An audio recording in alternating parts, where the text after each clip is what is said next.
kaulala, for today's ulam video, magluluto nga tayo ng adobong sitaw. Siyempre, gayat-gayatin muna natin to. Tama ba yung words?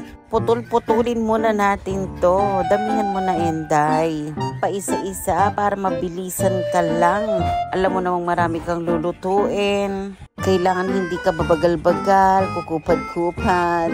Pagkatapos nga nating maputol-putol, dami pa pala nito, meron pa. Kailangan mahaba ang pasensya mo dito. Pagkatapos nga nating maputol-putol, hugasan nating mabuti ito. Mo naman na-expose to sa mga araw, mga alikabok, kaya kailangan linisan nating mabuti. Ito nga lang yung isasangkap natin para maiadobo na natin ang ating sitaw. Simpleng-simple lang to. Pero the best na ulam din, paborito ko tong gulay. Pagkatapos nga sasahog ko dito ay baka. Sakali, charot, durug-durug na yan.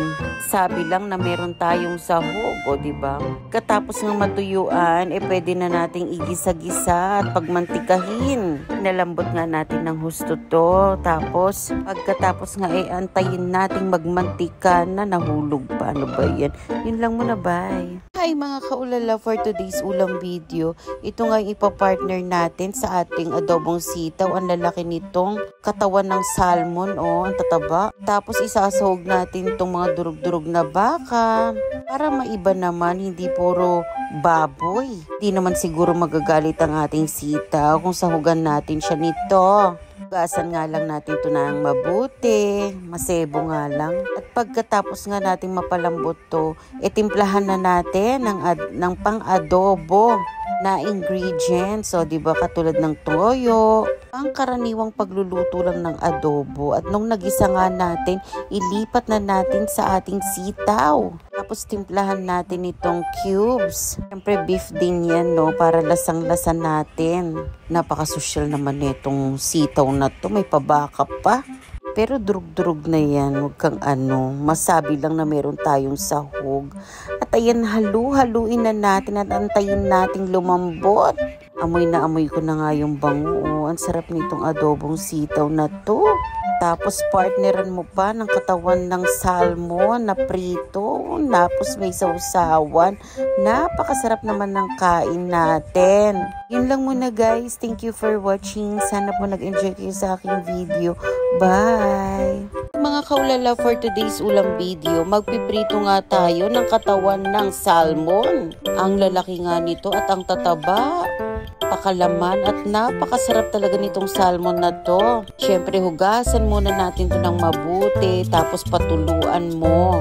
Drain muna natin siya ng mabuti kasi titimplahan ko to para lalo pang maglasa. Kapag prinito natin, sayang naman kasi kung hindi natin pasasarapin, mahal ang kilo nito, ano ba? Kaya full effort na natin siya, no? Minsan lang tayo makatikim nito, ilaban na natin. Pagkatapos nga natin pasarapin, pwede na nating prituhin. Sa isa nga lang muna para talagang prito kasi nga masyadong mataba to. Tapos ayan, the rest pwede na yung mga kalakalahati na puputol sa sobrang bot. At ayan, gawan natin ang pangmalakasang sausawan to. Toyo, kamatis, sili, bawang, lahat na ng pangmalakasang sausawan ilagay na natin dito, ilaban natin para talagang mapapasarap ang kain natin nito. Yun lang muna guys. Thank you for watching. Sana po nag-enjoy kayo sa aking video. Ulala, salap-salap. Bye!